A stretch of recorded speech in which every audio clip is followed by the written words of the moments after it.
잠시 눈을 감고 들어보시겠습니까? 아무 힘도 나지 않는 하루가 있습니다. 몸은 분명 깨어 있는데 마음이 따라오지 않고 기도를 하려고 입술을 떼어 보아도 한마디도 나오지 않는 그런 날 말입니다. 혹시 요즘 그런 시간을 지나고 계신가요? 아무 일도 하지 않았는데 피곤하고 해야 할 일은 알겠는데 손이 움직이지 않는, 마음에 안개가 낀 것처럼 모든 것이 흐려 보이는 날들. 오늘 제가 여러분께 드리고 싶은 질문은 단순합니다. 무기력해지는 이 시간들 하나님은 어떻게 바라보고 계실까요? 그리고 여러분은 그 자리에서 무엇을 해야 할까요? 무기력이 찾아오면 내가 신앙이 약해졌나? 하며 깊은 불안을 느낍니다. 하지만 여러분, 성경은 이렇게 말하지 않습니다. 기도가 끊어지고 마음이 말라버리는 그 시간조차 하나님은 우리의 곁에 계신다고 말합니다. 그리고 더 놀라운 사실은 무기력한 순간이야말로 하나님이 우리를 가장 부드럽게 이끄시는 시간일 수 있다는 것입니다. 결론을 먼저 말씀드리겠습니다. 무기력은 실패가 아닙니다. 무기력은 하나님께로 길이 열리는 아주 고요한 시간입니다. 그리고 그 자리에서 우리가 할 수 있는 일은 단 한 가지뿐입니다. 우리는 조금 뒤에 이 한 가지가 무엇인지 분명하게 나누게 될 것입니다. 하지만 그 결론을 제대로 이해하기 위해 먼저 우리는 무기력이 무엇인지를 천천히 살펴볼 필요가 있습니다. 무기력은 단순히 아무 의욕이 없다는 말이 아닙니다.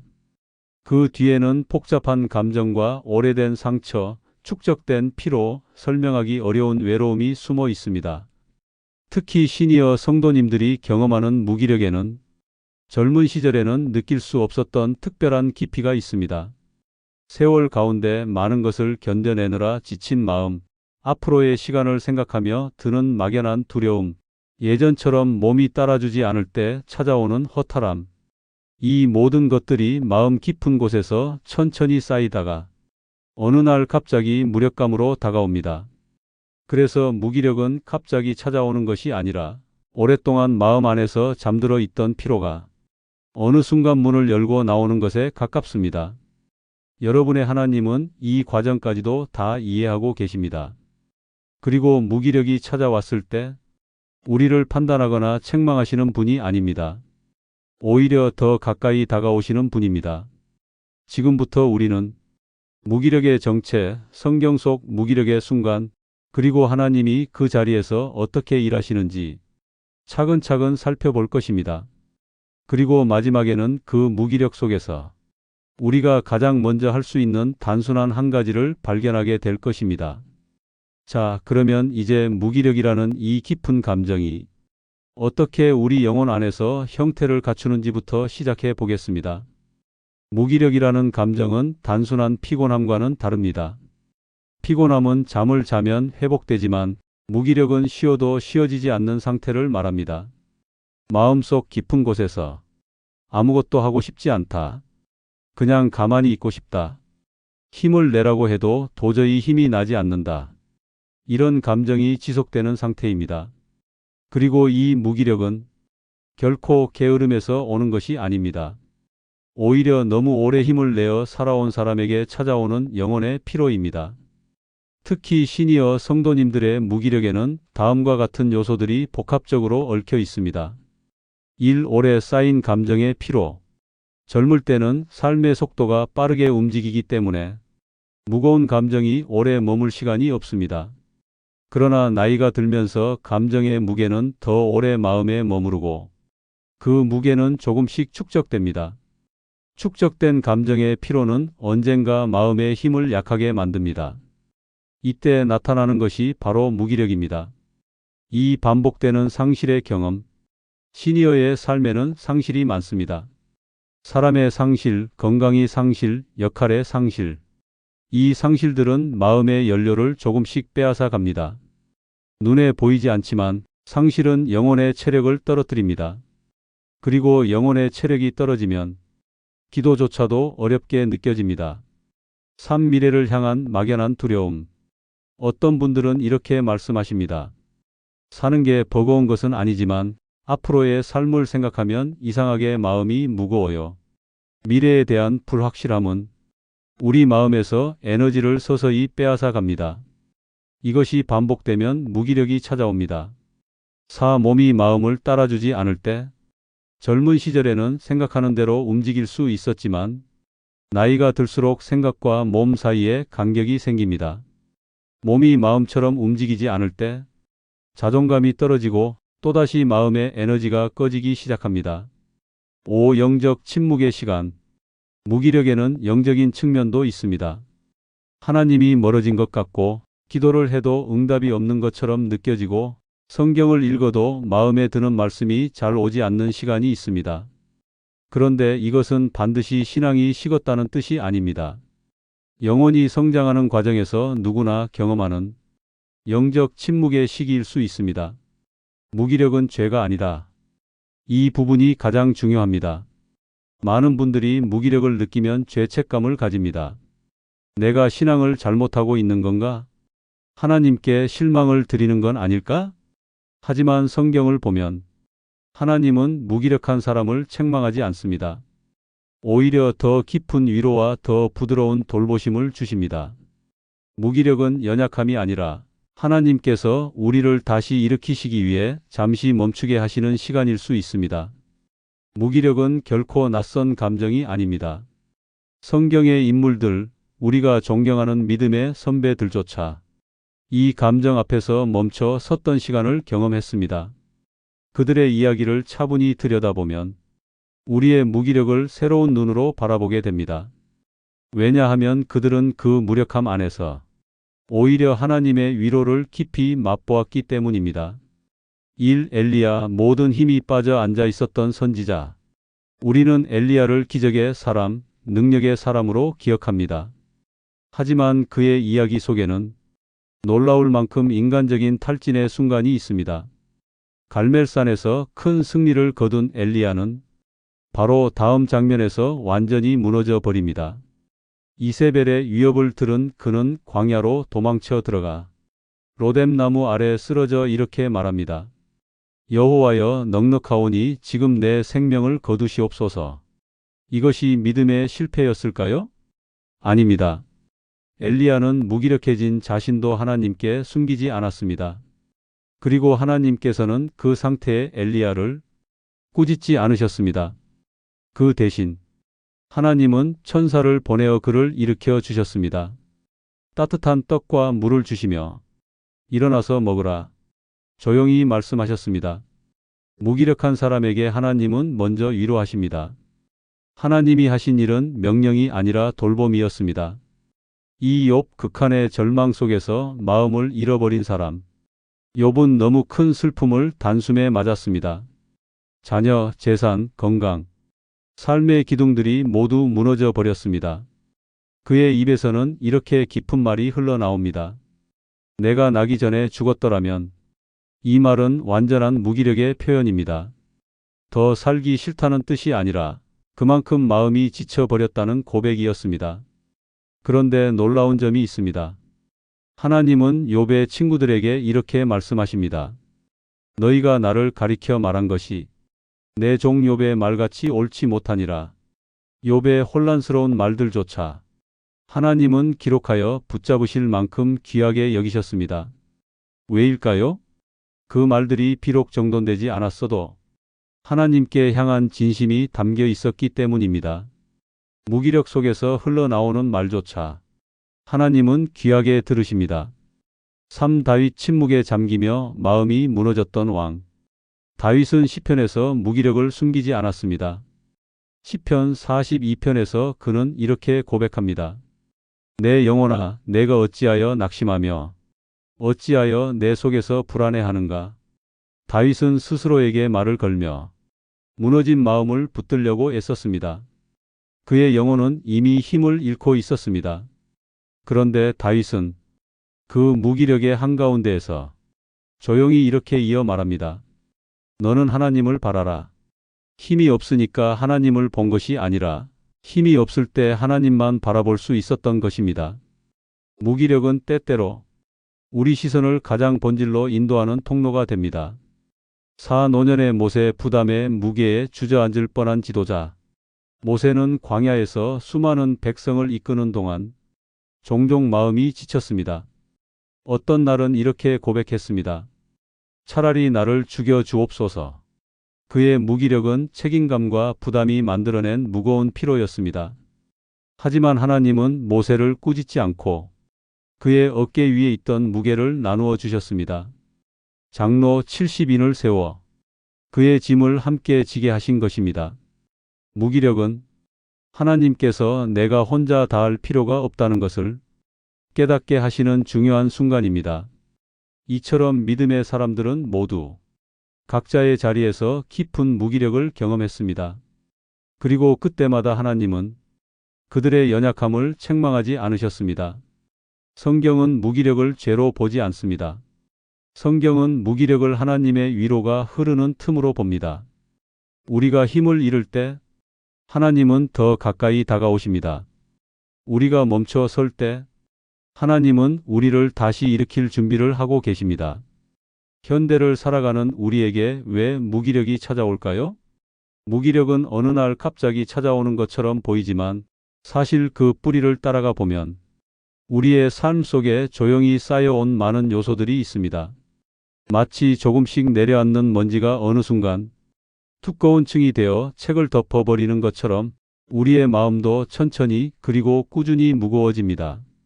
오늘 우리는 하나님을 믿는 사람들이 왜 특히 무기력이라는 감정 앞에 자주 멈춰 서게 되는지 시니어의 삶을 중심으로 깊이 살펴보려 합니다. 일 너무 많은 역할을 감당해 온 뒤에 찾아오는 지연된 피로. 지금까지 살아오면서 여러분은 얼마나 많은 역할을 감당해 오셨습니까? 가정에서는 부모로, 자녀로, 배우자로 애쓰셨고, 사회에서 일하느라 쓰신 에너지, 교회에서 섬기느라 흘리신 눈물과 기도. 우리는 젊을 때보다 나이가 들수록 책임을 덜어내는 것이 아니라 오히려 책임의 무게가 마음 깊은 곳에 남아 방향을 잃게 하는 때가 있습니다. 몸은 쉬고 있지만 마음은 여전히 과거의 무게를 짊어진 채 제대로 쉬지 못한 상태. 이때 나타나는 것이 바로 지연된 피로, 그리고 그 결과로 찾아오는 무기력입니다. 이 삶의 리듬이 변하면서 생기는 정서의 공백. 시니어 시기에 접어들면 삶의 형태가 크게 달라집니다. 일터에서 손을 떼거나 역할이 줄어들고 가정에서도 자녀들이 독립하면서 일상의 구조가 느슨해집니다. 그동안 정신없이 살아왔던 사람일수록 갑자기 주어진 여백은 쉼으로 느껴지지 않고 오히려 정서적 공허로 다가옵니다. 무엇을 해야 할지 모르겠고 하루가 길게 느껴지고 그동안 잊고 지냈던 감정들이 불쑥 떠오르며 마음이 쉽게 가라앉습니다. 이 정서적 공백은 의욕을 잃게 하고 기도의 자리를 찾는 것조차 어려워지게 만듭니다. 반복되는 일상 속에서 느껴지는 내가 왜 여기 있나라는 질문. 나이가 들수록 삶의 본질적 질문이 더 자주 찾아옵니다. 이제 무엇을 위해 살아갈까? 내가 지금 하는 일들이 무슨 의미가 있을까? 하나님은 지금 나를 어디로 이끄시는 걸까? 이 질문들은 우리의 영혼이 성숙했다는 증거이기도 하지만 한편으로는 마음의 에너지를 매우 많이 사용합니다. 답이 쉽게 보이지 않을 때마다 영혼의 힘이 조금씩 빠져나가고 그때 무기력이 깊어진다는 사실을 우리는 자주 잊습니다. 영적 감각이 둔해지는 기간은 모든 신앙인에게 찾아온다. 기도해도 마음이 움직이지 않고 찬양을 들어도 감동이 잘 오지 않고 말씀을 읽어도 그대로 스쳐 지나갈 때가 있습니다. 많은 분들은 이런 시기를 두고 내가 영적으로 약해졌구나. 하나님이 멀어지신 걸까? 라고 생각하지만 이는 오해입니다. 영적 감각이 둔해지는 시간은 하나님과 더 깊은 관계로 들어가기 직전에 찾아오는 정상적인 과정일 수 있습니다. 마치 나무가 새순을 내기 위해 한동안 조용히 생명을 아래로 보내는 것처럼 우리의 영혼도 성장 직전에 잠시 멈춥니다. 무기력은 폭풍 전의 고요와 같은 시간, 영혼이 다시 힘을 얻기 위해 준비하는 아주 중요한 단계입니다. 누구에게도 말하지 못한 외로움. 나이가 들수록 주변 사람들은 줄어들고 대화의 폭도 좁아집니다. 특히 시니어 시기의 외로움은 말로 표현되기 어렵고 한 사람만 알고 있는 조용한 마음의 그림자처럼 남아 있습니다. 이 외로움은 무기력의 가장 큰 원천 중 하나입니다. 정서적 지지가 약해질수록 우리의 마음은 쉽게 힘을 잃고 이때 신앙도 자연스럽게 무거워집니다. 그러나 하나님은 이 외로움 안에서 우리를 아주 특별하게 다루십니다. 우리는 곧 그 장면을 보게 될 것입니다. 육나는 잘 살아왔는가? 라는 회고가 마음을 흔드는 시기. 시니어의 삶에는 누구에게나 찾아오는 회고의 시간이 있습니다. 지나온 길을 돌아보면 감사도 있지만 아쉬움, 후회, 풀리지 않은 감정들도 함께 보입니다. 이 회고의 시기에서 무기력은 흔하게 나타납니다. 그것은 잘못이 아니라 마음을 다시 정돈하는 과정이기 때문입니다. 이 시기에는 하나님께서 우리의 마음을 천천히 다시 만져가십니다. 눈에 보이지 않아도 하나님의 손길은 조용하고 깊은 방식으로 일하고 계십니다. 무기력은 우리의 신앙이 약해졌다는 신호가 아니다. 오히려 하나님께서 새로운 방향으로 우리를 부르시는 아주 조용한 초대일 수 있습니다. 힘을 내기 어려운 하루, 아무것도 하기 싫은 순간, 기도조차 쉽게 나오지 않는 시간. 하나님은 그 자리를 가장 잘 아십니다. 그리고 그 자리를 너무 늦은 자리라고 부르지 않으십니다. 다시 시작할 자리라고 부르십니다. 무기력할 때 하나님은 어떻게 다가오시는가? 무기력의 시간은 우리가 보기에는 멈춤처럼 보이지만 하나님의 시각에서는 전혀 다르게 보입니다. 하나님은 우리의 무기력을 침묵의 후퇴가 아니라 은밀한 돌봄의 시작으로 보십니다. 우리가 멈추는 그 자리에서 하나님은 조용히 그러나 분명하게 우리에게 다가오십니다. 오늘 우리는 성경 속에서 나타나는 하나님의 방식들을 천천히 살펴보려 합니다. 1. 하나님은 먼저 쉬라고 말씀하신다. 무기력은 단순한 감정 문제가 아닙니다. 몸과 마음과 영혼이 동시에 한계에 부딪혔다는 신호입니다. 그런 우리에게 하나님은 먼저 이렇게 말씀하십니다. 일어나 먹으라. 이 말은 엘리야가 로뎀 나무 아래 쓰러졌을 때 천사를 통해 들었던 하나님의 음성이었습니다. 하나님의 첫 반응은 왜 낙심하느냐가 아니었습니다. 일어나라, 내 믿음이 어디 갔느냐도 아니었습니다. 그저 쉬어라, 먹어라, 내가 내 곁에 있다. 이 한결같은 돌봄. 무기력한 우리는 스스로를 자주 책망하지만 하나님은 우리에게 회복의 시간을 먼저 허락하십니다. 하나님께는 우리의 속도보다 우리의 건강한 마음이 더 소중하기 때문입니다. 이 하나님은 조용한 위로로 우리를 일으키신다. 무기력 속에서는 큰 목소리나 강한 자극이 오히려 마음을 더 지치게 합니다. 하나님은 누구보다 우리의 상태를 잘 아시기에 바람이 지나가는 듯한 부드러운 방식으로 말씀하십니다. 엘리야가 호렙산에서 경험한 것도 그랬습니다. 큰 바람도 지진도 불길도 아니었습니다. 세미한 소리, 마음을 어루만지는 아주 작은 속삭임이 엘리야를 다시 서게 했습니다. 무기력해진 우리의 마음도 그렇습니다. 하나님은 큰 음성보다 조용한 평안을 먼저 주십니다. 더 말하게 하시기보다 먼저 잠잠하게 하시고 더 노력하라고 하기보다 먼저 쉬게 하십니다. 하나님은 우리에게 맞는 방식으로 가장 안전한 속도로 다가오십니다. 3. 하나님은 우리의 한숨도 기록하신다. 무기력할 때 우리는 말을 잃습니다. 기도하려 해도 말이 나오지 않고 그저 눈을 감고 앉아 있기만 하는 시간이 늘어납니다. 그런데 성경은 놀라운 사실을 알려줍니다. 하나님은 우리의 말이 아니라 우리의 한숨을 들으시는 분이라는 것입니다. 시편 56편에는 주께서 나의 눈물을 당신의 책에 기록하셨나이다. 라는 고백이 나옵니다. 우리의 한숨은 기도가 아닐 것 같지만 하나님은 그것을 기도로 들으십니다. 우리가 말하지 못한 마음을 하나님은 이미 알고 계시기 때문입니다. 무기력한 날의 한숨, 말없이 흘리는 눈물, 하나님 앞에 가만히 앉아 있는 그 시간, 모두 하나님께는 기도입니다. 하나님은 우리의 마음을 다시 부드럽게 하신다. 무기력이 깊어지면 마음이 굳어지기 쉽습니다. 삶에 대한 기대가 줄어들고 감정이 건조해지고 다른 사람과 하나님 앞에서 조금씩 마음의 문을 닫아갑니다. 그런데 하나님은 이 닫힌 마음을 억지로 열라고 요구하지 않으십니다. 대신 아주 부드러운 방식으로 우리의 내면을 다시 따뜻하게 만지십니다. 때로는 한 구절의 말씀, 한 번의 설교, 우연히 들린 찬송, 누군가의 짧은 안부 인사 속에 하나님은 우리의 굳은 마음을 조금씩 녹여내십니다. 회복은 소리 없이 시작됩니다. 하나님은 그렇게 일하십니다. 하나님은 우리의 걸음을 다시 세우기 위해 기다리신다. 무기력은 포기가 아니라 잠시 걸음을 멈춘 상태일 뿐입니다. 하나님은 우리가 다시 걸어 나갈 힘이 생길 때까지 기다리십니다.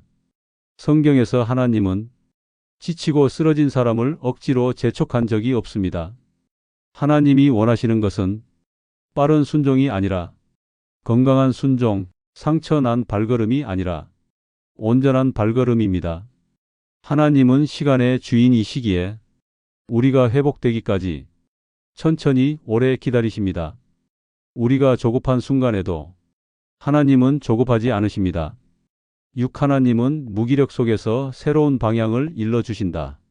무기력은 끝처럼 보이지만 사실은 새로운 시작점일 때가 많습니다. 에너지가 다 빠져나간 자리에서 우리는 비로소 하나님이 준비하신 다른 길을 바라볼 수 있기 때문입니다. 엘리야는 무기력 끝에서 새로운 사명을 받았습니다. 다윗은 절망 끝에서 하나님을 향한 새로운 소망을 고백했습니다. 무기력의 자리는 하나님께서 다음 걸음을 보여주시는 자리입니다. 우리의 계획이 멈춘 순간 하나님의 계획이 움직이기 시작합니다. 오늘 우리는 긴 여정을 함께 걸었습니다. 무기력이 무엇인지, 왜 우리의 삶 속에 조용히 스며드는지, 그리고 그 무기력의 순간마다 하나님이 어떻게 우리를 바라보시고 다가오시는지를 천천히 살펴보았습니다. 이제 여러분의 마음을 향해 이 한 가지 진실을 다시 조용히 들려드리고 싶습니다. 무기력은 실패가 아닙니다. 무기력은 하나님께서 다시 당신을 일으키기 위해 조용히 손을 내미시는 시간입니다. 힘이 나지 않는 날, 아무 말도 하기 싫은 날, 기도조차 버거운 날, 그런 날은 누구에게나 찾아옵니다. 성경 속 믿음의 사람들에게도 찾아왔고 오늘을 살아가는 우리에게도 찾아옵니다. 그런데 하나님은 그 시간을 나무라지 않으십니다. 오히려 우리보다 더 오래, 깊은 마음으로 그 자리에 함께 머물러 주십니다. 우리의 한숨도 알고 계시고 말을 잃은 침묵도 들으시며 엷은 눈물 한 방울도 놓치지 않으십니다. 그리고 그 모든 것을 묵묵히 품으신 채 우리의 마음이 다시 움직일 때까지 기다려 주십니다. 하나님은 조급하지 않습니다. 하나님은 실망하지도 않습니다. 하나님은 당신을 포기하지도 않습니다. 무기력할 때 우리가 할 단 한 가지, 오늘의 긴 여정의 마지막에 딱 하나만 기억하셔도 좋습니다. 무기력할 때 너무 많은 일을 하려 하지 마십시오. 그저 한마디만 조용히 올려드리면 됩니다. 아버지, 그 한 단어 속에 당신의 마음을 다 넣지 못해도 괜찮습니다. 눈물이 섞여도 괜찮고 숨처럼 흘러나와도 괜찮습니다. 하나님은 그 작은 부름 한마디를 통해 당신의 영혼이 다시 살아나는 길을 열어가십니다. 성경은 단 한 번도 무기력한 사람을 버린 적이 없습니다. 하나님께서 찾으시는 사람은 힘 있는 사람이 아니라 그분께 마음을 열어드릴 수 있는 사람입니다. 그리고 마음을 열어드리는 일은 큰 결단도 긴 기도도 필요하지 않습니다. 그저 하나님을 향한 작은 시선 하나면 충분합니다. 하나님은 오늘도 조용히 이렇게 말씀하십니다. 두려워하지 말아라. 내가 너를 붙들고 있다. 이 한마디를 오늘 밤, 내일 아침, 그리고 무기력이 다시 찾아오는 날마다 조용히 마음에 새겨 보시기를 바랍니다.